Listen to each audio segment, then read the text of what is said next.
4 persona të vdekur është bilanci tragjik i aksidentit të rënd të ndodhur në zonën e Vilunit, ku 4 të rinj kanë humbur jetën, mes tyre 2 shtetas shqiptar dhe 2 italian. Të rinjt po udhëtonin drejt Vilunit, ndërsa automjeti i tyre ka humbur kontrollin duke rënë në kanalin e Vilunit. Përpasoj të rinjt kanë ndruar jetë, ndërkohë që pas disa orësh policia ka bërë të mundur nxjerrjen e automjetit.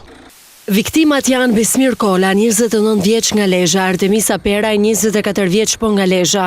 Giorgio Angelo, 25 vjeç nga Italia, ndërkohë që ende nuk dihet identiteti personit të katërt, por është shtetas italian, makina tip BMW me targa AA 76 7HF, në të cilën udhëtonin 2 shqiptarët dhe 2 italianet, ranë në një kanal në vendin e quajtur tek Hidrovori, me thellësi rreth 3 metra në ujë, rreth orës 2 të mëngjesit. Drejtuesi i mjetit ishte Besmir Kola, ndërsa reagimi ka qenë i pamundur për shoferin dhe pasagerët, duke humbur jetën menjëherë pasi përfunduan në kanalin me ujë, pasi nuk kanë pasur mundësi që të dilnin. Policia është njoftuar për aksidentin nga kalimtarët, ka mbërritur menjëherë në vendin e ngjarjes duke nxjerrë makinën me trupat nga kanali Vilunit me ndihmën e zjarrfikësës. Të rinj që humben jetën po shkonin në Vilun, ndërsa mësohet se Besmir Kola, që ishte drejtuesi i mjetit, do të martohej me 14 gusht. 2 shtetasit italian që humben jetën ishin miq të Kolës nga fshati Kakarriçi i Lezhës, ndërsa ndodheshin në Shqipëri për dasmën e tij, që do të bëhej pas pak ditësh.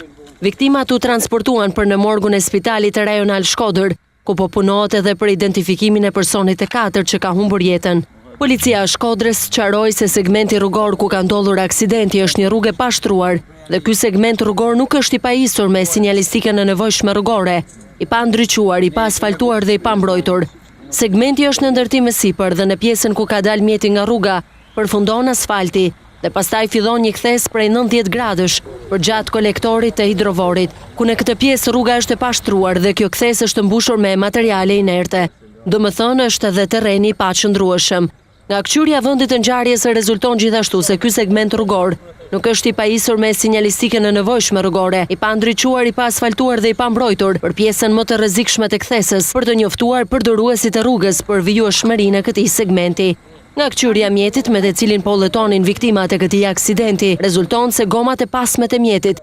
ishin të tej konsumuara, ku dallohen edhe thëllimet e badistradës, të cilat ishin rrafshuar pothuajse deri në daljen e telat të gomave, thuhet në deklaratën e policisë.